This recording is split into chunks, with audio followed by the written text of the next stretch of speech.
تو اندر کے جو اعمال ہیں نا، آج جس عمل پہ میں تھوڑی سی بات کروں گا آپ کے سامنے، ان میں ایک عمل جو انسان کی زندگی کو تباہ و برباد کر دیتا ہے، اسے بد اخلاق بنا دیتا ہے، وہ ہے غضب، غصہ غیر ضروری۔ آج آپ نے بات بات پہ دیکھا ہوگا بعض لوگ ہر وقت ایسے رہتے ہیں جیسے توے پہ بیٹھے ہوئے ہوں۔ ہوتا ہے کہ نہیں ہوتا؟ کیا خیال ہے بھائی؟ ایسے لگتا ہے جیسے ہی کہاں بیٹھے ہوئے ہیں، اتنے گرم رہتے ہیں ہر وقت۔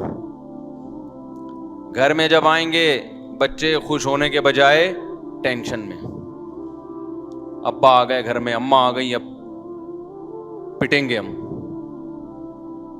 لب و لہجہ ایسا ہے کہ ہر وقت ڈانٹ ڈپٹ، گالم گلوچ، ذرا ذرا سی بات پہ ہائپر ہو جانا، ایک دم بھڑک جانا۔ یہ چیزیں پہلے کم تھیں، اب ہماری سوسائٹی میں اس کی مقدار بہت زیادہ، بولو، بڑھ گئی ہے، بہت بڑھ گئی ہے۔ کون سی ایسی سوسائٹی میں ایسی چیز آ گئی ہے جس سے لوگ پہلے سے زیادہ بدتمیز ہو گئے ہیں بھائی؟ حالانکہ میڈیکل سائنس نے بڑی ترقی کر لی، آسائشیں پہلے سے زیادہ ہیں۔ ہمارے باپ دادا کے دور میں تو یہ پنکھے نہیں ہوتے تھے، اب اے سی کے بغیر نہیں رہ سکتے لوگ۔ تو آرائشیں بھی بڑھ رہی ہیں، آسائشیں بھی بڑھ رہی ہیں، کھانے پینے کا اسٹینڈرڈ بھی لوگوں کا، معیار زندگی بھی بڑھ رہی ہے، سواریاں اچھی۔ پہلے بسوں میں لٹک لٹک کے جایا کرتے تھے، کھڑکی سے چڑھنے کی بھی جگہ نہیں ہوتی تھی۔ اسکولوں میں ایئر کنڈیشن لگے ہوئے ہیں آج کل، ہمارے دور میں تو اسکولوں میں بیٹھنے کی جگہ مل جائے تو بڑی بات تھی۔ تو کیسا معیار زندگی بلند ہوتا جا رہا ہے انسان کا، مگر اس کی طبیعت میں غصہ کم ہونے کے بجائے بڑھ رہا ہے، برداشت ختم ہو رہی ہے۔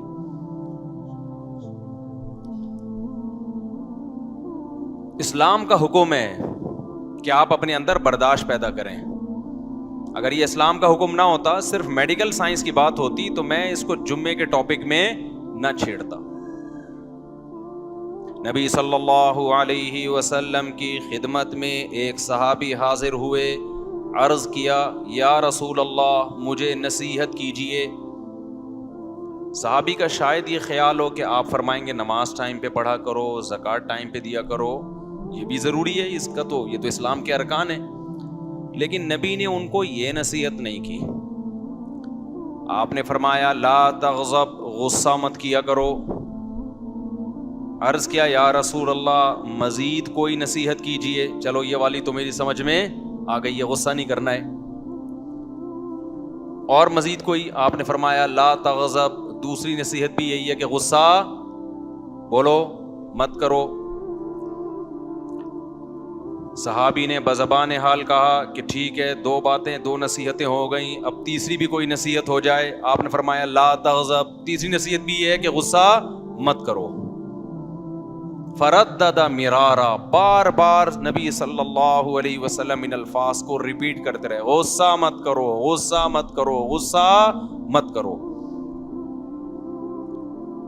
کیوں؟ نبی جانتے تھے کہ ان کو جتنی ضرورت غصے پہ کنٹرول کرنے کی ہے، اتنی کسی اور چیز پہ کنٹرول کرنے کی ان کو ضرورت نہیں ہے۔ ان کے اندر جو بھی برائی ہے غصے کی وجہ سے ہے۔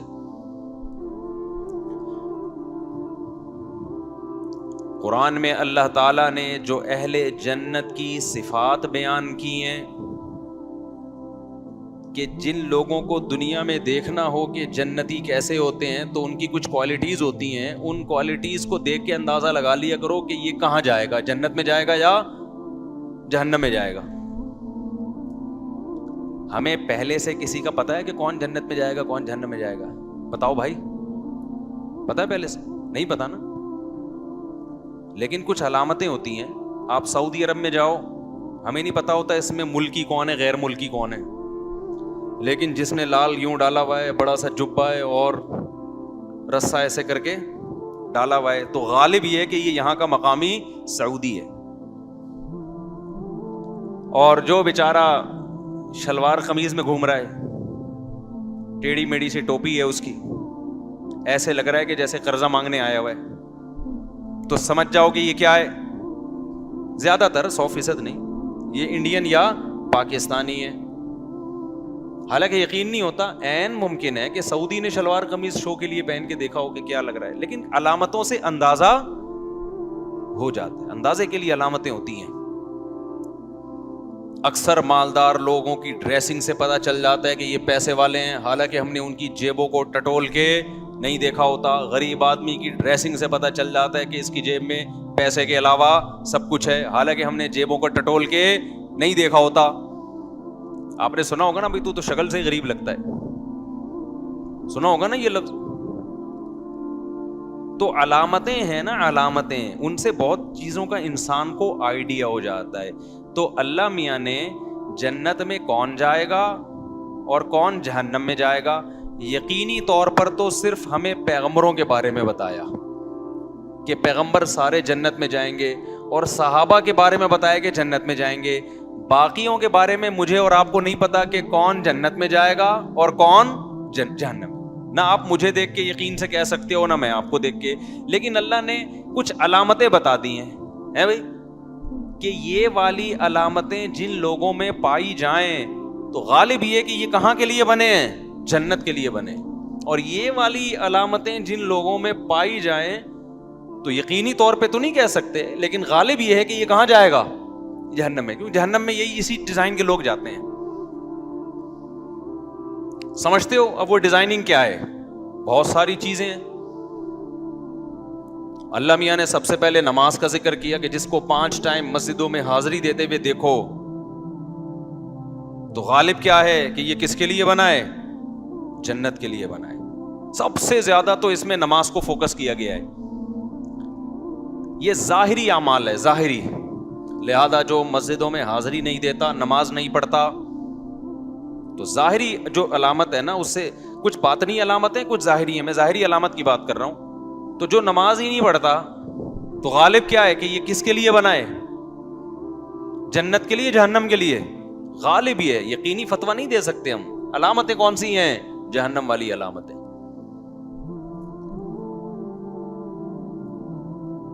آج نماز کی تو کوئی ویلیو نہیں ہے نا. میں اکثر ایک واقعہ بتاتا ہوں. ایک خاتون نے بتایا کہ میرے بھائی کا انتقال ہو گیا، بہت ہی نیک تھا وہ، تو آپ اس کے لیے دعا کریں. میں نے دعا کر دی. تو کوئی شرعی مسئلہ پوچھنا تھا انہوں نے، وراثت وغیرہ کا. تو جب انہوں نے بار بار کہا نا بہت نیک تھا، تو میں نے کہا پتہ نہیں کیا اس میں کوئی کوالٹی ہوگی جو بہت زیادہ نیک تھی. یہ کئی سال پرانا واقعہ ہے، 10-15 سال تو ہو گئے ہوں گے اس میں. میں نے کہا شاید کوئی بہت زیادہ، تاکہ مجھے بھی موٹیویشن ملے، ہم بھی وہ نیکی والے کام کریں تاکہ ہم مریں تو لوگ ہمارے بارے میں بولیں بہت نیک تھے بھائی. تو میں نے پوچھا کیا نیکی تھی؟ نماز پڑھتے تھے؟ انہوں نے کہا نماز نہیں پڑھتے تھے. میں نے کہا پھر تو واقعی بہت نیک تھا وہ. میرا خیال تھا شاید تہجد نہیں پڑھتا ہوگا، اشراق نہیں ہے، فرض نماز پڑھتے کہ فرض نماز نہیں پڑھتے تھے. وہ زیادہ نیک نہیں ہو گیا. مجھے ایسا لگا کہ کچھ زیادہ نیک نہیں ہو گیا. تو بھائی یہ کون سا معیار ہے یار؟ جو فرض نماز نہیں پڑھ رہا وہ نیک بھی نہیں ہے، بلکہ کیا ہے؟ بہت نیک ہے. آج کل نیک اس کو سمجھتے ہیں لوگوں سے مسکرا کے بات کر لے، کسی سے اس کا جھگڑا نہ ہو، سب کی آنکھوں کا وہ تارا ہو، اور بس اس چیز کو لوگ سمجھتے ہیں بہت اچھا ہے.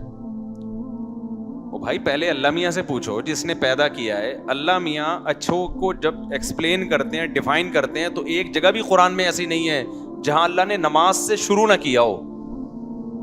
قرآن جہاں سے شروع ہو رہا ہے الذین یقیمون الصلاۃ ومما رزقناہم ینفقون، اللہ فرماتے ہیں یہ کتاب ہدایت ہے پرہیزگاروں کے لیے. وہ کون ہے پرہیزگار؟ اچھے لوگ کون ہیں؟ جو نمازوں کو قائم کرتے ہیں، پھر اگلے درجے میں صدقات و خیرات کرتے ہیں. کنجوس آدمی اللہ کی نظر میں اچھا بولو نہیں، بے نمازی اچھا نہیں ہے، کنجوس اچھا نہیں ہے. میری اور آپ کی نظر میں اچھا ہو سکتا ہے کہ یار بہت اچھے طریقے سے ملتا ہے، جب پیسے مانگو دے دیتا ہے ہمیں. اللہ میاں نے سب سے پہلے کس چیز کو رکھا ہے؟ نماز کو. یہ ظاہری اعمال میں، باطنی کی میں بات کر رہا ہوں، لہذا آج میں باطنی کو زیادہ فوکس کروں گا. تو جہاں اللہ نے اچھے لوگوں کی علامتیں بیان کی، جنتی لوگوں کی علامتیں بیان کی، ان میں ایک بہت بڑی علامت والکاظمین الغیظ، یہ غصے کے گھونٹ کو پینے والے ہیں, غصے کے کڑوے گھونٹ کو بولو پی جاتے. لہذا آپ کو اگر کوئی ایسا بندہ نظر آئے جو بات بات پہ ہائپر ہو جاتا ہے, ایک دم رگیں پھول جاتی ہیں, دماغ ایسے جیسے ابھی چیر پھاڑ کے برابر کر دے گا, تو ہم یقینی طور پہ کسی پہ فتویٰ نہیں لگاتے کہ جہنم میں جائے گا. لیکن لگتا کیا ہے, کہاں کے لیے بنا ہے یہ, جو اس کے اندر آگ ہے نا اتنی بھڑکنے کی, تو یہ آگ ہی کے زیادہ مناسب. جنت میں ماحول خراب کرنے کے لیے اللہ ایسے لوگوں کو بولو نا نہیں لے کر آئیں گے. ماحول خراب کرے گا نا وہاں جا کے بھی, ایک حور بھی کم پڑ گئی فرشتوں کا بیڑا غرق کر دے گا. اس کو 70 حوروں کا وعدہ کیا تھا, 69 آ رہی ہیں گنتی میں. اب بتاؤ چیزیں توڑ پھوڑ شروع کر دے گا کہ نہیں کر دے گا, ہائپر ہو جائے گا. تو ہائپر لوگوں کے لیے, ایک دم کھوپڑی گھومنے والوں کے لیے اللہ نے جنت کو, جملہ تو مکمل, میری کھوپڑی نہ گھوم جائے کہیں, مجھے ڈر یہ لگ رہا ہے میں اخلاق پہ بیان کر رہا ہوں اور مجھے نہ غصہ آ جائے گا. جب بھی میں ادھورا جملہ چھوڑوں فوراً کمپلیٹ کرو اس کو. تو جو بات پہ جن کی اچانک کھوپڑی گھوم جاتی ہے, ایک دم ہائپر ہو جاتے ہیں, ایک دم رگیں بھول جاتی ہیں, ہمیں قرآن سے پتا چلتا ہے ان میں جنتیوں کی علامتیں نہیں ہیں. یہ جنت میں گئے تو جنت کا ماحول کیا کریں گے, خراب کریں گے. تو میں یہ عرض کر رہا تھا کہ یہ جو ایک دم بات پہ ہائپر ہو جانا, غضبناک ہو جانا, اسلام میں یہ پسندیدہ کام نہیں ہے. ہمارے قرآن کی میں نے آیت پڑھی کہ اللہ نے جنتی لوگوں کی صفت بیان کی کہ والکاظمین الغیظ, یہ لوگ غصے کے کڑوے گھونٹ کو پیتے ہیں. تو ہمیں یہ پتا چل گیا ان آیتوں سے, ان احادیث سے, اور بھی بہت ساری احادیث ہیں لیکن میں نے مختصر آپ کے سامنے پیش کی ہیں, اسلاف کے واقعات ہیں بہت اس پہ. اس سے ہمیں یہ بات تو پتہ چل گئی کہ ایک دم ہائپر ہو جانا, غضبناک ہو جانا, یہ کوئی اچھا کام نہیں ہے. یہ میں اس لیے ایکسپلین کر رہا ہوں کہ آج اس کو بھی اچھا سمجھا جانے لگا ہے. آپ نے نوجوانوں کو دیکھا ہوگا, اکثر ایک ڈائلاگ بولتے ہیں, ابے میری فلاں سے بات چیت ہوئی, اس نے مجھے یہ جملہ کہا, اور تجھے پتا ہے تیرے بھائی کو جب غصہ آتا ہے, تجھے پتا ہے, پھر آگے تو مجھے بتانے کی ضرورت نہیں ہے. بھائی بری چیز پہ فخر کیوں کر رہے ہو ہیں؟ یہ شو مارنے کی بات نہیں ہے, یہ آپ کے لیے یہ گدھے ہونے کی دلیل ہے, یہ گدھے ہونے کی دلیل ہے. یہ کوئی خوشی کی بات نہیں. خوشی یہ ہے کہ یار تیرے بھائی کو جب غصہ آتا ہے نا تو بالکل بھی پاگل نہیں ہوتا اس میں. اصل میں تو میری عقل کا پتہ ہی غصے میں چلتا ہے. نارملی تو سب نارمل ہی ہوتے ہیں بھائی. ابھی دیکھو سب یہاں نارمل بیٹھے ہوئے ہیں, نہ میں آپ کو برا لگ رہا ہوں نہ آپ مجھے برے لگ رہے ہیں.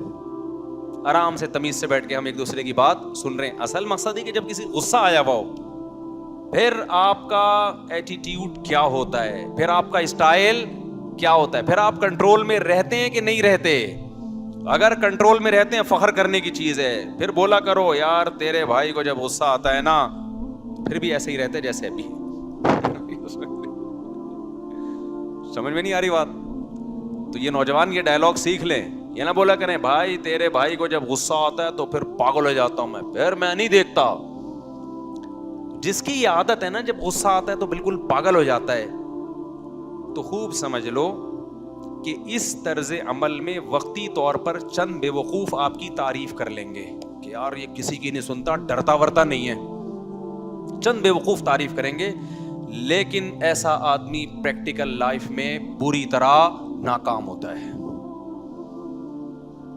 یہ نہ دین کا نہ دنیا کا, کہیں بھی ترقی نہیں, نہ کاروبار کر سکتا ہے, یہ نہ جاب کر سکتا ہے, نہ اللہ کو راضی کر سکتا ہے. جو غصے میں کیا ہو جاتا ہے, پاگل.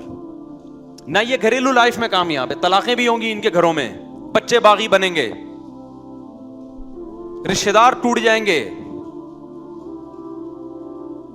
کہیں بھی یہ کام, اور پھر ایک دن ڈپریشن سے مر جائے گا کیونکہ یہ غصے میں کیا ہو جاتا تھا, پاگل. اس سے صحت خراب ہوگی اس کی.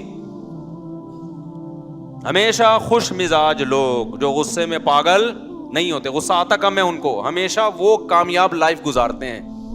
ہمیشہ یاد رکھو ٹینشن دینا سیکھو. ٹینشن لینا ٹینشن ایسی چیز ہے پارسل کرنے کی چیز ہے. کیسے ٹینشن دے؟ دو طریقے آپ کو بتاتا ہوں ٹینشن دینے کے. ایک غلط طریقہ، ایک صحیح طریقہ. ایک پہلے غلط طریقہ بتا دیتا ہوں. وہ والا طریقہ میری مراد نہیں ہے. ایک صاحب کا فون آیا کہ میں بہت ٹینشن میں ہوں. میں نے کہا کیوں بھائی؟ کہہ رہے ہیں آج مجھے 1 لاکھ روپے کسی سے میں نے قرضہ لیا ہوا تھا, وہ آج شام 6 بجے مجھے دینا ہے, میرے پاس پیسے نہیں ہیں. ٹینشن ہو رہی ہے نا. میں نے کہا پارسل کر دو ٹینشن. میں نے مزاح کیا اس سے. کہہ رہے میں کیسے پارسل کروں؟ وہ بندہ آئے گا شام 6 بجے, میرے پاس ہے نہیں, وہ تو لڑے گا مجھ سے, کہاں سے؟ میں نے کہا ٹینشن پارسل کرو. کیسے؟ میں نے کہا جب وہ آئے تو بولو نہیں ہے. تو جو ٹینشن آپ کو ہو رہی ہے وہ کس کو ہوگی؟ جب نہیں ہے تو کہاں سے دوں بھائی؟ آجا گھر میں دیکھ لے, لاکر دکھا دو اس کو, جیبیں دکھا دو. میں نے کہا اس سے کیا ہوگا کہ تھوڑی دیر تک تو ٹینشن پارسل ہونے میں ٹائم لگے گا, ایک دم سے نہیں چلی جائے گی. تھوڑی تھوڑی جو ہے نا, جیسے بلوٹوتھ سے کوئی فائل جا رہی ہوتی ہے نا, فائل ہلکی ہلکی ٹرانسفر, تھوڑا تھوڑا. آپ ابھی غصے میں رہو گے کیونکہ وہ غصے میں آپ کو ٹینشن دے رہا ہوگا, جلدی لے گا نہیں وہ, لیکن آہستہ آہستہ آہستہ آہستہ جب اس کو یقین ہو جائے گا نا اس کمبخت کے پاس سے ایک ڈھیلا نکلنے والا نہیں ہے, تو آپ کی ٹینشن پوری کی پوری کہاں ٹرانسفر ہو جائے گی؟ ادھر. اور یہ فائل وہاں جیسے ٹرانسفر ہوئی, آپ کے جو میموری کارڈ ہے نا اس میں ڈیٹا کی مزید ٹینشنوں کی اسپیس کیا ہو جائے گی؟ بڑھ جائے گی. ہر آدمی کے نا دماغ میں ایک میموری کارڈ ہے جس میں ایک خاص حد تک ٹینشن برداشت کرنے کی صلاحیت ہے. تو اگر وہ ٹینشن ریلیز ہوتی رہے گی تو مزید ٹینشنوں کی جگہ بنتی رہے گی, ورنہ اگر یہ والی ٹینشن ختم نہیں ہوئی, ایک اور ٹینشن آ گئی, تو بھائی یہ تو دماغ تو دھماکے سے بڑھ جائے گا ایک دن. یہ غلط طریقہ ہے ٹینشن پارسل کرنے کا. ایسا نہ ہو کہ آپ یہ شروع کر دیں. میں نے مذاق کیا تھا اس کے ساتھ, میں نے کہا تھوڑی دیر تو ٹینشن ختم ہونا بیچارے کی. اور ایک صحیح طریقہ ہے ٹینشن پارسل کرنے کا, وہ یہ ہے کہ کسی اور کی حماقت کی سزا اپنے آپ کو مت دو. کسی اور کی حماقت کی سزا اپنے آپ کو مت دو. حماقت وہ کر رہا ہے, غصہ آپ کو آ رہا ہے, تو جو غصہ آئے گا تکلیف میں وہ ہوگا نا. کیا خیال ہے بھائی؟ الٹا کام وہ کر رہا ہے, اسے کچھ نہیں ہو رہا, اسے دیکھ دیکھ کے غصہ کس کو آ رہا ہے؟ آپ کو آ رہا ہے. اس کی صحت کو کچھ نہیں ہو رہا, کام بھی وہ الٹا کر رہا ہے, اس کا کوئی نقصان نہیں ہو رہا. نقصان کس کا ہو رہا ہے؟ آپ کا ہو رہا ہے. اس کا مطلب کیا ہے؟ یہ میں ایک مثال سے سمجھاتا ہوں. ملا نصیر الدین جو تھے نا, ملا نصیر الدین, کسی نے ان سے پھڈا کیا اور پھڈے میں لڑائی کے دوران ان کو گالی دے دی. اب جب ان کو گالی دی ہے تو غصہ آنا چاہیے تھا نا ان کو. اس کا مقصد ہی گالی دینے سے یہ تھا کہ جب میں گالی دوں گا تو ایک دم ہائپر ہو جائیں گے, دماغ خراب ہو جائے گا. یہ بڑے سلجھے ہوئے آدمی تھے. جتنی اس نے گالی دی, انہوں نے مسکرا کے اسی طرح کی ایک گالی جواب میں پارسل کر دی. ان کو تو گالی سننے سے غصہ نہیں آیا, جب انہوں نے جواب میں اس کو گالی دی تو اس کو ہو گیا, وہ بیوقوف تھا نا, اس کو کیا ہو گیا؟ غصہ آ گیا. اس کو غصہ آیا, اس نے ایک اور گالی نکالی. یہ مسکرانے لگے, انہوں نے جواب میں ایک اور پارسل کر دی. انہوں نے کنٹرول کیا ہوا تھا کہ اپنے اوپر غصہ نہیں آنے دیں گے. اس نے تیسری پارسل کی, انہوں نے بھی تیسری پارسل کر دی. اب وہ غصے میں ہائپر ہوتا جا رہا ہے اور ان کی صحت پہ کوئی فرق بولو نہیں پڑ رہا. پریکٹس سے آتی ہے یہ چیز تھوڑی سی. اب کیا ہوا کہ جی گالیوں کا تبادلہ شروع ہو گیا. آپ کو پتا ہے, مجھے نہیں پتا وہ ملا رشید وہ تو بر صغیر کے تھے, تو آپ کو پتا ہے انڈیا پاکستان میں گالیوں کی الحمدللہ کمی نہیں. کوئی بھی گالی جس وقت بھی آپ دینا چاہیں تو مارکیٹ میں اویلیبل ہے. ایسا نہیں ہوتا کہ زبان کہیں اٹک جائے, آپ کے منہ میں گالی نہ آ رہی ہو. تو اب کیا ہوا ہے کہ دونوں کا گالیوں کا مقابلہ شروع ہو گیا. ملا رشید نے کہا اچھا ایسا کرتے ہیں, گالیاں کھیل رہے ہیں نا, تو جتنی گالیاں مجھے دے سکتا ہے نا دے دے, پہلے تو نا ساری ختم کر دے. اس بندے جس کو غصہ آیا ہوا تھا اس نے کہا چلو اچھا مجھے موقع مل گیا, اب میں ایک ایسی گالی دوں گا نا, اس کو غصہ کیوں نہیں آ رہا ہے, اس کو غصہ دلاؤں گا میں. اس نے 1 گالی 2 گالی 3 گالی 4 گالی, آرام سے ٹھنڈے پیٹوں سن رہے ہیں بیٹھ کے. جتنی گالیاں وہ دے سکتا تھا ساری گالیاں جو اس کائنات میں تھیں وہ ساری کیا ہو گئیں؟ ختم. اور یہ بیٹھے ہوئے آرام سے مسکرا رہے ہیں. انہوں نے کہا دیکھ لے، سوچ لے مزید کوئی گالی. تو سوچ سوچ کے پھر کوئی گالی لے آتا.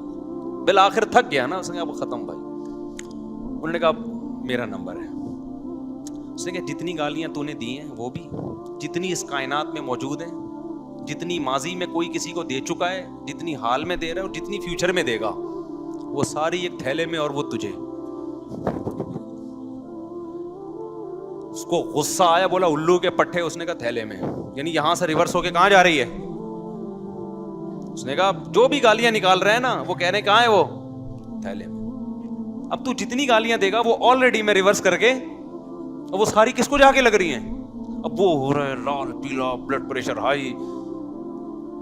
یہ واقعہ کیوں میں سنا رہا ہوں کہ غصے میں، جو غصہ میں تھا اس کا فیصلہ درست تھا، یہ جس نے غصہ مسلط نہیں ہونے دیا اس کا فیصلہ درست تھا. دشمن کو تکلیف دے دی نا، جو اپنی کھوپڑی استعمال کر رہا ہے، غصہ نہیں آنے دے رہا، اس کے فیصلے درست ہوتے ہیں. اور جو کھوپڑی استعمال نہیں کرتا، جذباتی ہو جاتا ہے، وہ اپنا نقصان کر رہا ہوتا ہے جذبات میں. تو یہ جو ڈائلاگ ہے نا، میں غصے میں پاگل ہو جاتا ہوں، میں یہ ہو جاتا ہوں، میں یہ ہو جاتا ہوں، یہ ٹھیک نہیں ہے. اچھا یہ خوب سمجھ لیں، اسلام چونکہ دین فطرت ہے، اسلام یہ نہیں کہتا کہ غصہ ختم کر دو، کیونکہ اللہ نے آپ کو جتنی صفات دی ہیں کوئی صفت ایسی نہیں ہے جو بیکار اللہ نے دے دی ہو. جیسے ہمیں جسمانی اعضاء اللہ نے دیے، کوئی نہ کوئی ان کا کام ہے نا. پلکیں دی، اس کا بھی کوئی کام ہے. آنکھیں دی، اس کا بھی کوئی کام ہے. ناک، کان، کوئی جسم کا پارٹ ایسا نہیں. بعض اپینڈکس کی جو وہ رگ ہے اس کو ڈاکٹر بعض لوگ کہتے ہیں کہ وہ کوئی کام نہیں ہے، ایسا نہیں ہے. کل ہو سکتا ہے میڈیکل سائنس بتا دے کہ جی یہ اس مقصد کے لیے، بلکہ ہو سکتا ہے یوٹیوب پہ کوئی ریسرچ آ بھی گئی ہو اب تک. تو خوب سمجھ لیں، جیسے اللہ نے ہمیں ظاہری جسمانی عضو دیے، ہر عضو کا کوئی نہ کوئی مقصد ہے، کوئی چیز بیکار نہیں ہے. ایسے ہی اللہ نے جو ہمیں کچھ اندر کچھ صفات دی ہیں، کچھ اندر کچھ قوتیں دی ہیں، وہ قوتیں بھی ہمارے فائدے کے لیے دی ہیں، لیکن ان کو کنٹرول کرنے کی ضرورت ہے، لگام دینے کی ضرورت ہے.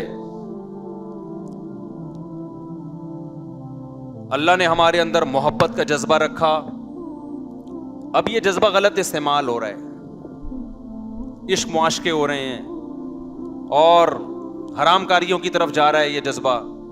تو اسلام یہ نہیں کہتا محبت کے جذبے کو ختم کر دو. ختم ہو گیا تو بیوی سے کیسے محبت ہوگی، اولاد سے کیسے ہوگی، ماں باپ سے کیسے ہوگی، سب سے بڑی بات اللہ رسول سے کیسے ہوگی؟ اس کے لیے بھی تو جذبہ چاہیے نا. ملک سے کیسے ہوگی؟ یہ تو آپ ایک مردہ انسان بن جاؤ گے. اللہ نے شہوانی جذبات رکھے ہیں، ڈیزائرز رکھی ہیں. یہ ڈیزائرز غلط استعمال ہو رہی ہیں، انٹرنیٹ پر فحش فلمیں دیکھی جا رہی ہیں، زنا کی طرف جا رہے ہیں اور جو کچھ گند بلا ہماری سوسائٹی میں. اسلام ڈیزائرز ختم کرنے کا نہیں کہتا، اس کا رخ کیا کہتا ہے؟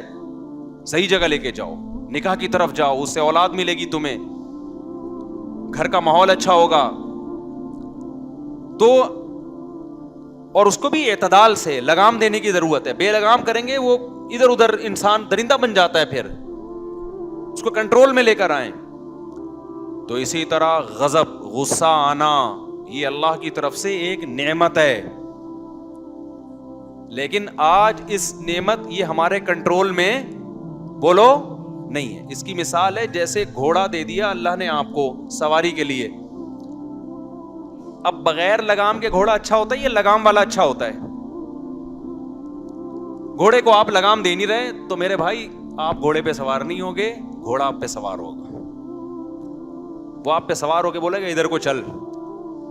جیسے جو گھوڑے بے لگام ہوتے ہیں، آپ جب ان پہ بیٹھے، آپ نے جانا انڈا موڑ تھا، گھوڑا لے کے گیا آپ کو یو پی بھی لے گیا آپ کو. ایسے ہی ہو رہا ہوتا ہے. میں بچپن میں ایک دفعہ ساحل سمندر پہ گھوڑے پہ بیٹھا تو لگام نہیں تھی، یا لگام ہوگی، سرکش تھا، مجھے بھی یاد نہیں.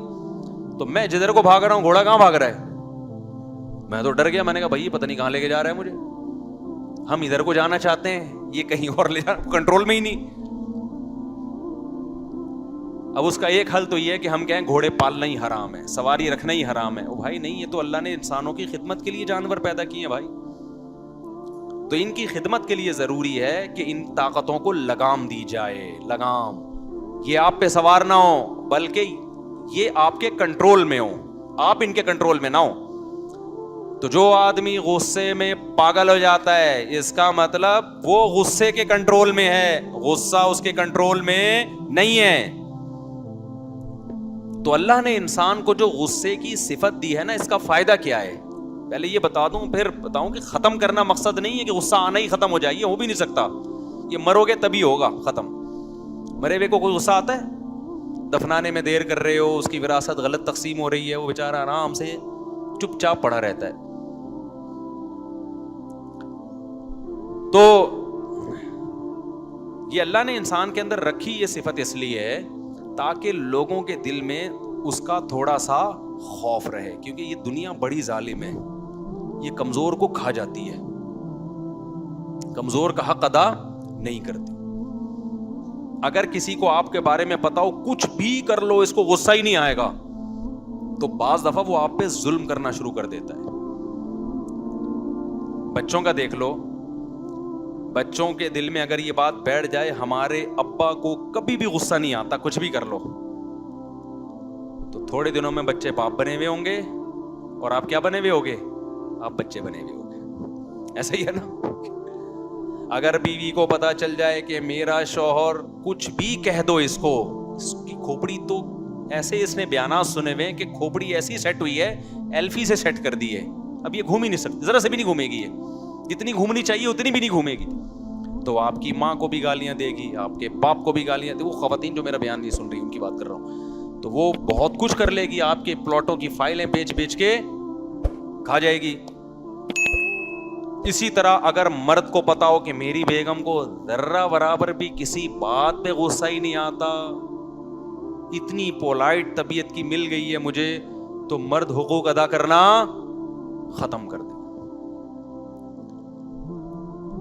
4 شادیاں کر لے گا بیان سن کے, حقوق نہیں دے گا,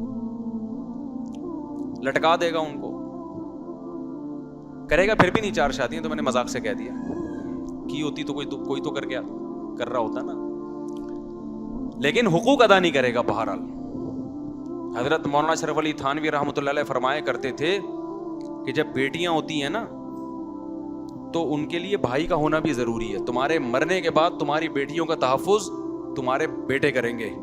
آج جو نسلیں روک لی ہے نا, 2 بچے اچھے, بہنوں کو بھائی نہیں ملتے, سسرال میں بعض دفعہ ظلم ہوتا ہے, پیچھے پوچھنے والا کوئی نہیں ہوتا, باپ تو بوڑھا ہو جاتا ہے بھائی, پھر بھائیوں نے سنبھالنا ہوتا ہے نا.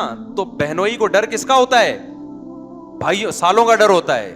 سالے کو ایسے تھوڑی سالہ کہتے ہیں, یہ اللہ نے عورت کو ایک نعمت دی ہے کہ اللہ کے خوف سے تیرے حقوق ادا کرے نہ کرے, سالے پیچھے کھڑے ہوئے ہیں, اور جب سالے کو برا بھلا بولا کرو تو سمجھ لو کہ میں بھی کسی کا سالہ ہوں. اور تمہارے جو بہنوئی حقوق ادا کر رہے ہیں تمہاری بہن کے, کچھ اللہ کے خوف سے اور کچھ تمہارے خوف سے. تو اگر انسان میں غصہ بالکل ہی ختم ہو جائے تو نہ مرد بیوی کے حقوق ادا کرے گا. عورت کا بھی مرد کو پتا ہوتا ہے میری بیگم کی ایک لمٹ ہے, اس کے بعد اس کی کھوپڑی گھومنا بولو شروع. تو اس لیے مقصد اس بیان کا یہ نہیں ہے کہ غصہ بالکل ختم کر دیں. اسلام یہ نہیں کہتا, تبھی قرآن میں یہ نہیں ہے کہ جو جنتی لوگ ہیں ان کو غصہ آتا ہی نہیں ہے, یہ کہیں نہیں ہے. ہمارے نبی کو بھی غصہ آیا ہے, حضرت موسیٰ علیہ السلام کو بھی غصہ آیا ہے. جب بنی اسرائیل نے بچڑے کی عبادت شروع کر دی, حضرت موسیٰ گئے تو حضرت موسیٰ غضبناک ہو گئے کہ فرعون کو اللہ نے غرق کر دیا پانی میں, اتنے معجزے تم نے دیکھ لیے, اس کے بعد بھی یہ حرکتیں کر رہے ہو, بچڑے کی پوجا کر رہے ہو. تو غصہ بنتا تھا نا ایسے موقع پہ, لیکن کم کریں, لگام دیں اس کو. آج اعتدال والا غصہ نہیں ہے, آج غصہ اعتدال سے بڑا ہوا ہے. پتہ ہی نہیں کہ کس پہ غصہ کرنا ہے کس پہ نہیں کرنا, اور جس پہ کرنا ہے اس پہ کتنا کرنا ہے. گھوڑے کا پتہ ہونا چاہیے نا, اس کو میں نے کہاں سواری کے لیے کہاں کے لیے رکھا ہوا ہے, میں نے کس ٹائم پہ سے کام لینا ہے. جب گھوڑا آتا ہے آپ کو کھونٹے سے باندھ کے چلا جاتا ہے, اور جب گھوڑا آتا ہے آپ پہ سواری کر کے جہاں چاہو آپ کو لے جاتا ہے. تو آج بھی غصے کا ایسا ہی ہے. جب بیٹھے ہوں گے ایک دم بھڑکنا شروع کر دیں گے ذرا سی بات پہ.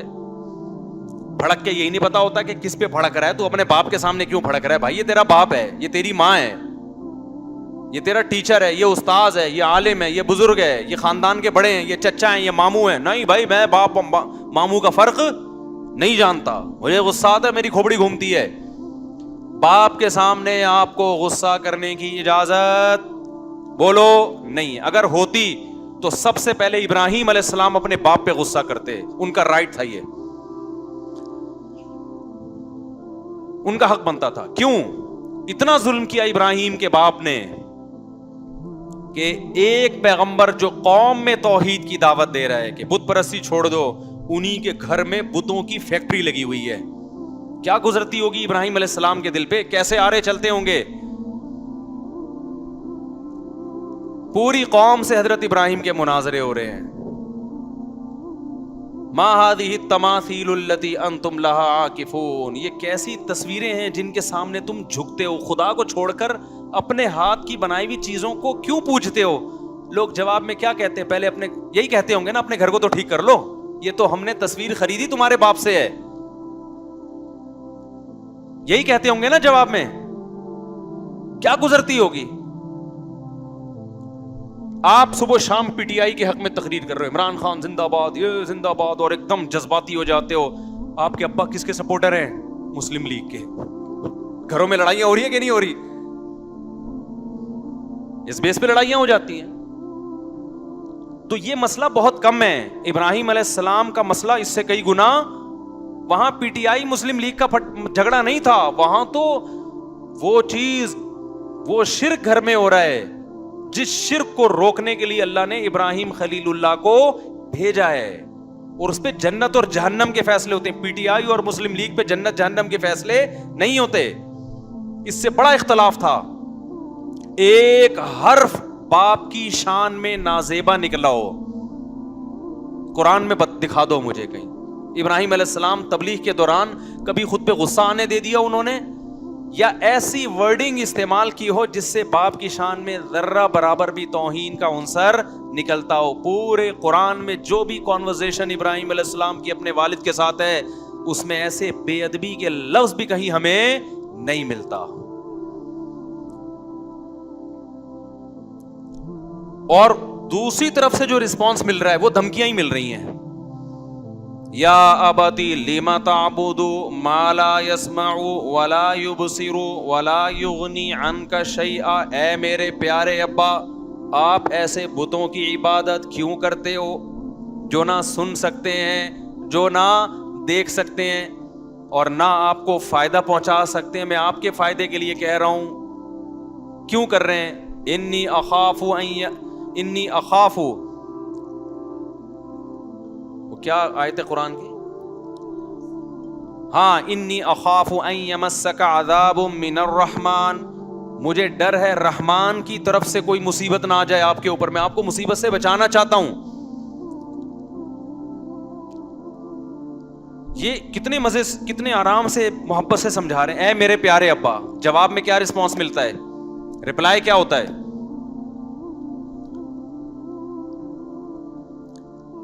جواب یہ مل رہا ہے کہ اے ابراہیم, اگر تو اپنی دعوت سے باز نہ آیا, لَأَرْجُمَنَّكَ, میں تجھے پتھروں سے مار کے ہلاک کروں گا.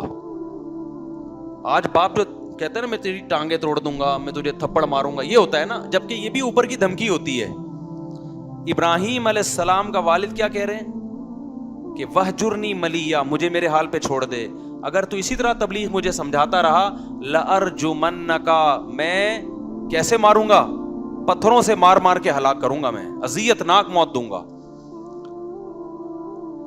ایسے موقع پہ اولاد کی کھوپڑی گھومنی چاہیے کہ نہیں گھومنی چاہیے؟ کہ ابا ہم آپ کے فائدے کے لیے ایک بات کر رہے ہیں, اگر نہیں سمجھ میں آ رہی تو آپ بولو کہ میں نہیں فالو کرتا, یہ دھمکیاں کیوں دے رہے ہو کہ پتھروں سے ماروں گا؟ نا نا نا نا. اگر آج ایسا ہو تو اولاد کا رپلائی کیا ہوگا؟ کس قدر بدتمیزی سے باپ کے سامنے بات کرے گی نا اولاد, اور دوستوں کو بتا رہا ہوگا میرے ابا نے جب مجھے یہ بولا تو تیرے بھائی کی کھوپڑی گھوم گئی.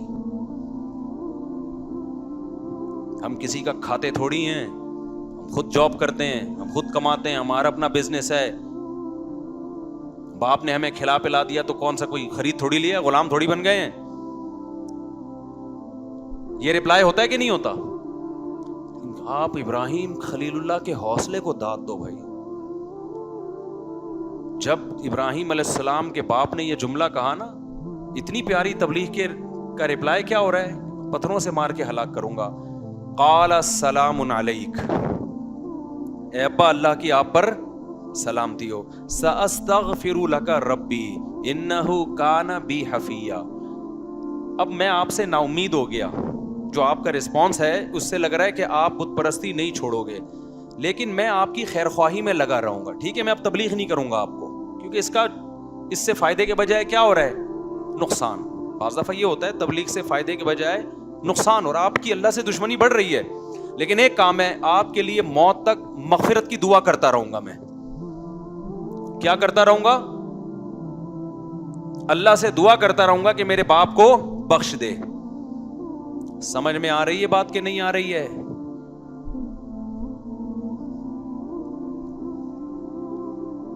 تو قرآن کے الفاظ دیکھیں, ساستغفر لک ربی, اپنے رب سے آپ کے لیے مغفرت کی دعا کروں گا. اللہ کہتے ہیں ہم نے ابراہیم پر خود پابندی لگائی کہ مشرک باپ کے لیے آپ کو مغفرت کی دعا کی اجازت نہیں ہے. اگر اللہ پابندی نہ لگاتا تو ابراہیم ساری زندگی دعا کرتے رہتے. آج لوگ کہتے ہیں نا باپ کے جنازے میں نہیں گیا بیٹا, کیونکہ باپ سے اختلافات بہت تھے. ابراہیم تو مشرک باپ جو شرک پر ابراہیم کو مجبور کر رہے ہیں, ان کے لیے بھی کہہ رہے ہیں کہ میں ان کا جنازہ بھی پڑھوں. دعائے مغفرت تو یہی ہے نا, جو موقع ملا مغفرت کی دعا کا میں کروں گا. تو جب تک اللہ پابندی نہیں لگا رہا, ابراہیم اپنے اوپر پابندی نہیں لگا رہے. بھائی بہت بڑا مقام ہے باپ اور ماں کا. آج ممبروں سے والدین کا جو مقام بیان کیا جاتا ہے نا, اس کو 100 سے ضرب دے دیا کرو, پھر جا کے ماں باپ کا مقام شروع ہوتا ہے. بہت بدتمیزی ہو رہی ہے گھروں میں ماں باپ کے ساتھ.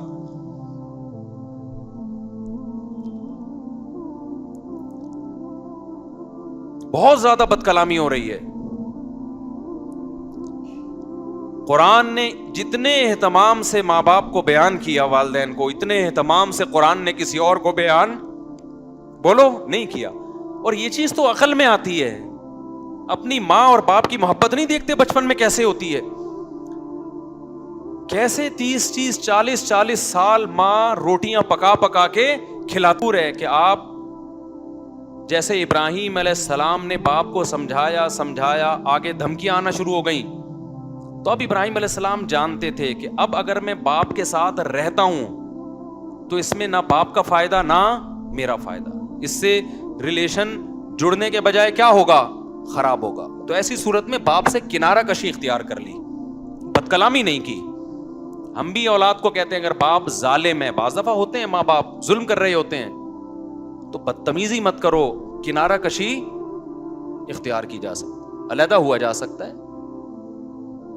پھر ان کے ساتھ مالی تعاون کرتے رہو, ان کی خیریت پوچھتے رہو. چپک کے رہنا ضروری نہیں ہے. بعض دفعہ چپک کے رہنے میں بڑے نقصانات ہوتے ہیں, بہت سائیڈ ایفیکٹ ہوتے ہیں, ڈپریشن کے مریض بنتے ہیں, خودکشیاں ہوتی ہیں. تو یہاں غلطی پر ابراہیم علیہ السلام کے والد تھے, 100% غلطی پر تھے. لیکن ابراہیم علیہ السلام غصے میں کنٹرول سے باہر نہیں ہوئے کہ بھئی میرا باپ ہے, مجھے جنا ہے اس نے. کل باپ تانا دے سکتا ہے نا کہ آج تو جو اتنی تبلیغ کر رہا ہے تو بچپن میں شیلٹر تو میں نے دیا نا تجھے, کھلایا پلایا تو میں نے, ذمہ داریاں تو میں نے اٹھائی ہیں تیری. لیکن ابراہیم علیہ السلام کیا سمجھانا چاہ رہے تھے کہ اللہ, اے ابا اللہ کا حق کیا ہے؟ وہ ماں باپ سے پہلے ہے. تو غصے میں پہلی بات کہ کہاں کس پہ جاری کرنا ہے اور کس پہ جاری نہیں کرنا, اس کا آپ کو پتا ہونا چاہیے.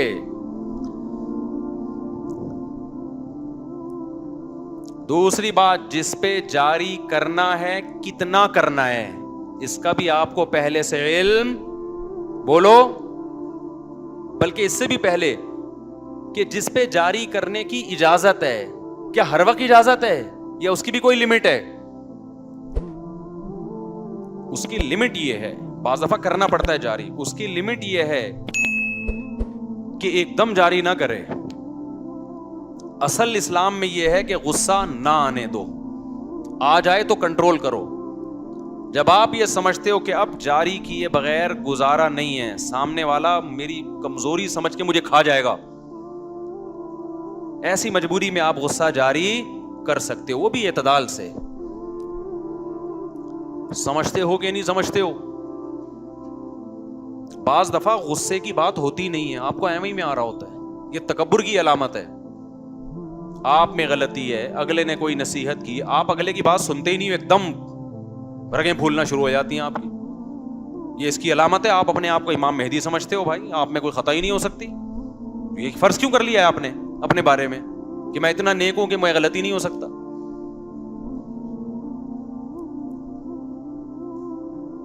کوئی آپ کو سمجھا رہا ہے بھائی یہ ٹھیک نہیں ہے, ابے ایک دم بھائی سن تو لو نا کیا کہہ رہا ہے وہ, پھر اس کی ایکسپلینیشن کرو کہ بھائی یہ ٹھیک کہا آپ نے, یہ غلط کہا, صحیح سمجھے کہ غلط سمجھے.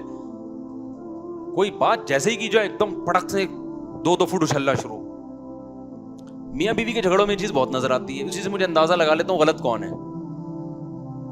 کسی آتے ہیں نا میاں بیوی کے جھگڑا ہوا, اب جھگڑا ہوا, ہم میرے سامنے دونوں بیٹھے ہوئے ہیں, ایک نے ابھی بتانا شروع کیا کہ یہ ایسی ہے یا یہ ویسی ہے, ایک دم وہ کیا ہو گئی ہائپر. یا عورت نے اپنے شوہر کا بتانا شروع کیا, ایک دم وہ کیا ہو گیا غصے میں. میں ویسے ہی سمجھ جاتا ہوں کہ مجھے رپورٹ پیش کرنے کی ضرورت نہیں ہے, مجھے پتا ہے کون غلط ہے. ابے بھائی تمیز سے سن لو یار, ابھی بیٹھے ہوئے ہو, کسی کو بڑا بنا کے, کسی کو باپ بنا کے اس کے سامنے آئے ہو, تو تمیز سے جو مرضی الزام لگاتے, میں کون سا یقین کر رہا ہوں؟ میں اتنا بے وقوف تھوڑی ہوں جو بھی بول دے کہ میں یقین ہوں. اچھا تو ایسا ہے, وہاں تو بڑے نیک بنا پھرتا ہے. میں کون سا یقین کر رہا ہوں؟ وہ ایک دم کہ میری بےزتی ہو گئی, میرا یہ, ابے نہیں ہوئی ہے بےزتی بھائی, ابھی بےزتی ابھی ہوگی, تھوڑی دیر بعد ہوگی آپ کی بےزتی جو میں کروں گا, ابھی نہیں ہوئی ہے. سمجھ رہے کہ نہیں سمجھ رہے؟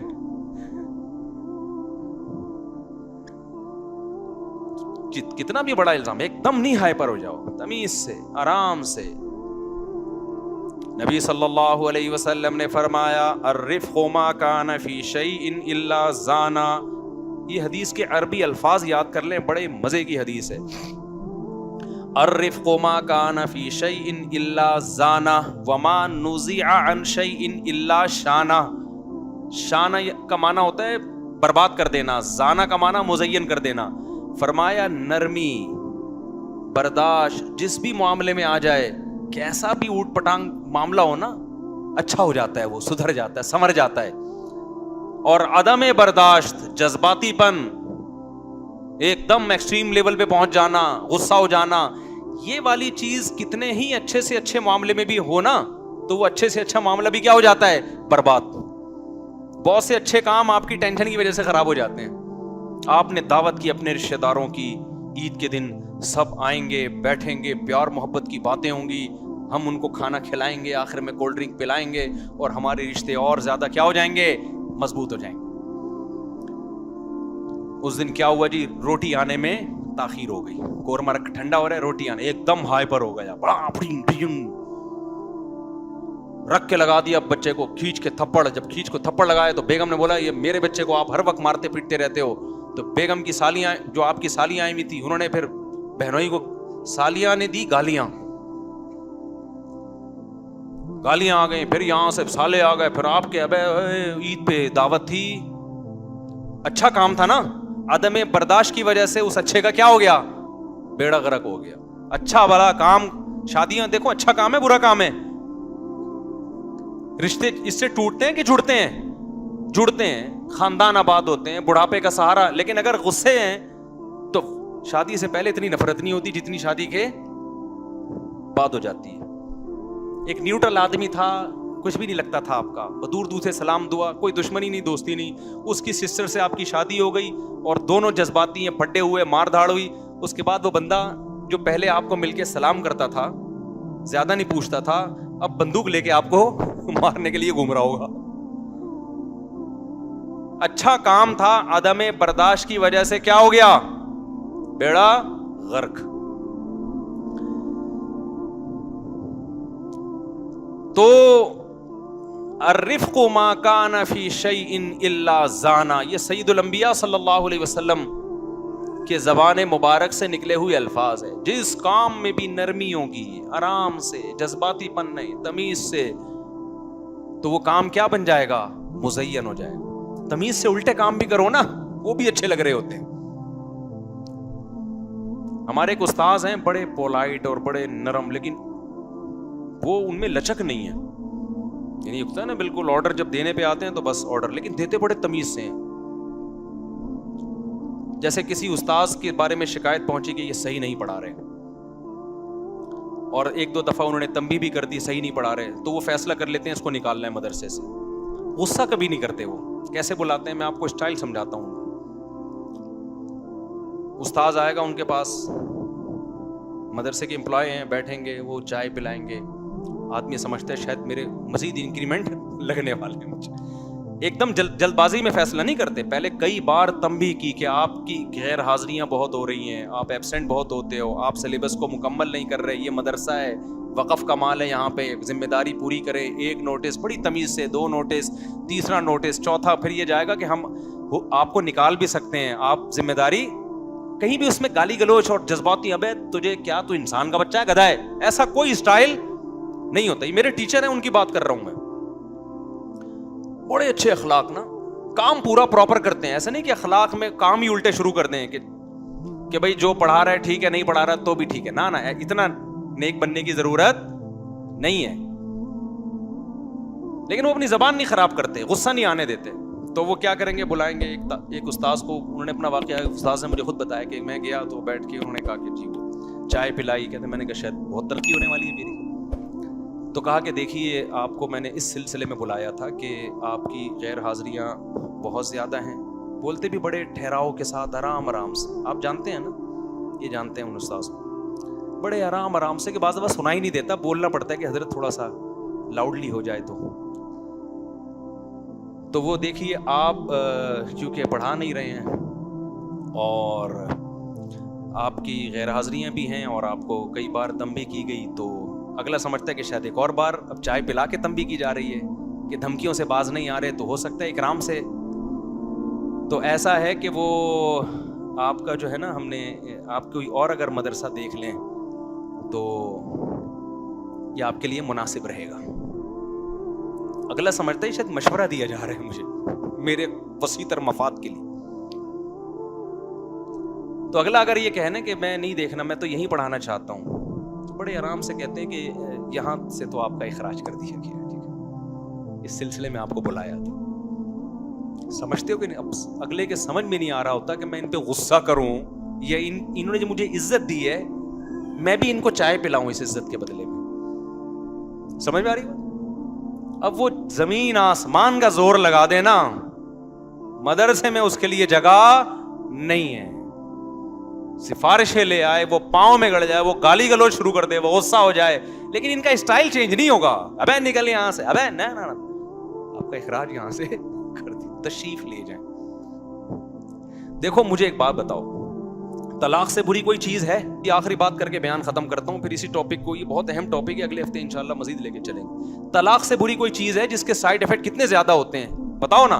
حدیث میں آتا ہے ان ابغض الحلال الی اللہ الطلاق، حلال چیزوں میں سب سے ناپسند اللہ کو کیا لگتی ہے؟ طلاق. کتنی بری چیز ہے، کیونکہ طلاق کا مطلب دو جو زندگی بھر جنہوں نے ساتھ رہنے کا سوچا تھا ان کا بریک اپ ہو رہا ہے، وہ آپس میں کیا ہو رہے ہیں؟ جدا. اس سے 2 خاندان ٹوٹ رہے ہیں، بچے تباہ ہونے کا خطرہ ہے، رول رہے ہیں. لیکن اگر فیصلہ کر ہی لیا ہو نا علیحدگی کا، تو قرآن نے کیا کہا؟ یہ کام بھی غصے میں کرنے کا نہیں. امساکم بمعروف او تسریح باحسان، محبت سے عزت کے ساتھ رخصت کرو. لیکن کتنے سائیڈ ایفیکٹ ہیں اس کے. لیکن یہ بھی جذبات میں نہیں، دھکے دے کے نکالا، ایک دم غصے میں جھاگ نکل رہا تھا اور دھڑ دھڑ طلاقیں دے دی. نا نا نا نا نا نا. اگر مجبوری میں یہ کام کرنا پڑے تو رسپیکٹ کے ساتھ، عزت کے ساتھ، آرام سے اس کو کیا کرو؟ رخصت کرو. اس کا سارا جہیز واپس کرو، اس کو سارا مہر دو، عدت کا خرچہ دو، اور پھر اس پہ الزامات مت لگاؤ. نہ وہ آپ پہ الزام لگائے، نہ وہ کوئی پوچھے کہ کیوں علیحدگی ہوئی، بولے بھائی ہماری آپس کی انڈرسٹینڈنگ نہیں تھی، ہمارے ذہن نہیں ملتے تھے آپس میں، اس لیے ہم نے ارادہ کیا کہ ہم کیا ہو جاتے ہیں، الگ ہو جاتے ہیں. تو ایسے برے عمل کو جب اسلام کہتا ہے کرنا ہی ہو تو تمیز سے کیا جائے، تو جو تمیز کے کام ہے ان کو بھی بدتمیزی سے کرنا کہاں سے جائز ہوگا؟ ابے کیسے میں بھی بدتمیزی پہ آ گیا ہوں، اصل مسئلہ یہ ہے. آپ کہیں گے بیان تمیز سے ہو رہا ہے، خود مفتی صاحب کس پہ آ گئے ہیں؟ تو بھائی ہم جو یہ بیان کرتے ہیں نا، یہ اپنے لیے بھی کر رہا ہوں. آپ بھی مجھے کسی نے غصے میں اچھلتے کودتے دیکھ لیں تو لوگ کہہ رہے تھے اس دن دیکھو کیسا بیان کر رہا تھا اور آج کیا ہو رہا ہے. تو میں تو لوگوں سے کہتا ہوں، میں کب دعویٰ کرتا ہوں یار میں 100% نیٹ کلین ہوں. بھائی ہم تو بیان کر اس لیے رہے ہیں تاکہ کس کی اصلاح ہو، آپ کی بھی ہو ہماری بھی ہو. تو ہم نے دعویٰ کیا ہی نہیں ہے. یہ الزام تو اس پہ ہوتا ہے جو دعوے بڑے بڑے کر رہا ہوتا ہے نا. کیا خیال ہے بھائی؟ ہم تو بیٹھے ہیں بات چیت کے لیے یار. قرآن و سنت یہ کہتا ہے، اب اللہ کرے آپ کو بھی توفیق مل جائے، اللہ کرے ہمیں بھی توفیق مل جائے. ہم تو اس لیے بیان کر رہے ہیں کہ اللہ مجھے بھی توفیق دے. اس لیے ایسا نہ کبھی میں غصے ہو رہا ہوں کلپ بنا کے ڈال دو دیکھو بیان کیا کر رہا تھا. تو بیان میں کر اس لیے رہا ہوں تاکہ اگر میرے اندر غصہ ہے تو وہ بھی کیا ہو.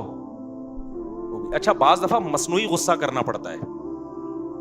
گھر میں تو یہ سیٹ اپ بہت ضروری ہے. آ نہیں رہا ہوتا آدمی تھوڑا روب رہا ہے، جیسے بچے کو یوں کر کے آنکھیں دکھاتے ہیں نا، بعض دفعہ آ نہیں رہا ہوتا لیکن وہ سیاسی غصہ ہے. وہ اس کی اہمیت کا میں منکر نہیں ہوں. وہ گھر میں بیگم کے سامنے بھی، ساس سسر کے سامنے بھی وہ الٹی باتیں منہ سے اوپر سے اللہ کو کہہ دیا کرو اللہ میں اتنا الٹا ہوں نہیں، ایسا نہ فرشتے لکھ کے الٹا ہی لٹکا دے جہنم میں. وہ پھر سیاستاً اس طرح کے ڈائلاگ ہوتے ہیں کہ بیگم قابو میں نہیں آ رہی تو بیگم جب میری کھوپڑی گھومتی ہے نا تو میں کچھ سوچتا نہیں ہوں. یہ صرف ڈرانے کے لیے، کیونکہ اگر آپ نے اس کو بتایا کہ میری کھوپڑی گھومتی ہی نہیں ہے اور میں بہت پولائٹ آدمی ہوں اور میں کنٹرول میں رہتا ہوں، تو وہ کنٹرول سے کیا ہو جائے گی، باہر ہو جائے گی. بعض دفعہ وہ خواتین جو بیان نہیں سن رہی. تو گھر میں چونکہ مرد کو اللہ نے بنایا ہے سربراہ، تو سربراہ کا روب ہونا کیا ہے، ضروری ہے، ورنہ ماتحت سارے کنٹرول سے باہر. تو وہاں سیاسی ڈائلاگ کے طور پہ آپ یہ رپورٹ پیش کر سکتے ہیں کہ بیگم میرا تو ماضی بہت خطرناک رہا ہے، میرا جو ماضی ہے نا پاس، آپ واقعات دیکھ لو. وہ ایک آدمی گیا نا جب شادی ہوئی تو جیسے ہی کمرے میں گیا تو بلی میاؤں میاؤں کر رہی تھی، اس نے اٹھا کے اس کی گردن مڑو کے پھینک دی. تو بیگم ڈر گئی، ابے یہ کیا ہے. یہ سیاسی چیزیں ہوتی ہیں. وہ 2 بھائیوں کی شادی ہوئی، ایک بھائی کی بیگم کنٹرول میں تھی، دوسرے کی کنٹرول سے باہر تھی. ایک تو خواتین وہ نا رپلائی کرنا شروع کر دیتی ہیں ایسے لطیفوں پہ کہ دیکھو عورتوں کے خلاف ہے اور مردوں کو بدتمیز بنا رہا ہے. وہ بھائی پورا بیان سن لیں تو یہ ایک اتنا سا چٹکلا نہ نکالیں. پورے بیان میں تو بیان ہی تمیز پہ ہو رہا ہے نا. یہ تو کچھ سیاسی ٹوٹکے ہیں، اس کا مقصد آپ کو کوئی چنگیز خان بنانا نہیں ہے. تو ایک آدمی تھا، وہ جب گھر میں 2 بھائی تھے، 6 مہینے ہو گئے شادی کو، ایک کی بیوی کنٹرول میں اور ایک کی کنٹرول سے باہر. اس نے دیکھا کہ یار ایک کی تو اتنی فرما بردار ہے. اس نے پوچھا یار تو نے کیسے کنٹرول کیا؟ کہہ رہا میں جب گھر میں آتا تھا کوئی گلاس ولاس پڑا ہوتا تھا نا راستے میں تو ہٹا کے تمیز سے رکھتا نہیں تھا، لات مار کے ہٹاتا تھا اس کو. اڑائے. بیگم ڈر گئی کہ یار یہ گلاسوں اتنے توڑ دیے اس نے، تو کیسا نہ غصہ ہے تو مجھے ہی نہ توڑ دے. ڈر گئی وہ. آج کل ڈرتی ورتی نہیں ہے، یہ پہلے بتا دوں میں. آج کل آپ لات سے توڑیں گے وہ دانت توڑے گی آپ کی. تو یہ ونس اپون اے ٹائم. آج کوئی اور طریقہ اختیار کریں، وہ سیاسی لیکن اسٹائل تھوڑا چینج ہو. تو دوسرے نے کہا کہ چلو یار ہم بھی کل سے گلاس توڑنا شروع کرتے ہیں. آیا گلاس توڑا. بیگم نے کہا یہ 6 مہینے پہلے کرنے کا کام تھا اب نہیں. تو آج کل کی خواتین جو ہوشیار ہو گئی اس پہ بس ایک مختصر لطیفہ سنا کے کہ آج کل کا تھوڑا ٹیکنیکل طریقہ اختیار کرنا پڑے گا. وہ ایک آدمی نے روب کے لیے کیا کیا، جب شادی ہوئی نا تو کپڑے لٹکا دیے دلہن کے، 3 دلہنوں کے کپڑے، تاکہ بیگم روب میں آئے. بیگم نے پوچھا یہ لیڈیز کے کپڑے لٹکے ہوئے یہ کیا ہیں؟ اس نے کہا دیکھو میری پہلی بیوی بدتمیز تھی، میری بات نہیں مانتی تھی، اس کا مرڈر کیا میں نے اور یادگار کے طور پہ میں نے اس کی ساڑی یہاں لٹکا دی. بھائی بڑا خطرناک. یہ دوسرے کپڑے کس کے ہیں؟ وہ سمجھ رہا تھا یہ ونس اپون اے ٹائم پرانے زمانے کی لیڈی ہے. اس نے کہا یہ دوسرے کپڑے کس کے ہیں؟ اس نے کہا یہ دوسری بیوی، پھر میں نے دوسری شادی کی، وہ بھی قابو میں نہیں تھی، اس کو بھی مار دیا میں نے، اس کی یادگار کے طور پہ دلہن کا ڈریس میں نے یہاں لٹکا دیا. اس نے کہا یہ تیسری. اس نے کہا پھر 2 کے بعد 2 ناکام ہو گئی، تیسری شادی کی، وہ بھی قابو میں نہیں تھی، مار کے یہاں لٹکا دیا اس کے کپڑے. اس کا خیال تھا بیگم کانپنے لگے گی. بیگم نے کہا اب یہ ذہن میں رکھنا, یہاں تیرا پاجامہ آئے گا, یہاں میرے کپڑے نہیں آئیں گے, یہاں تیرا پاجامہ آئے گا. تو میں آپ سے عرض کر رہا ہوں کہ سیاست میں کچھ الٹا سیدھا بولنا پڑتا ہے, لیکن آج کل کی خواتین بہت ہوشیار ہو گئی ہیں, ایسا نہ ہو کہ وہ لینے کے دینے پڑ جائیں. لیکن بہرحال سیاست کرنی پڑتی ہے گھروں. اللہ تعالیٰ سمجھنے کی عمل کی توفیق عطا فرمائے. وما علینا الا البلاغ.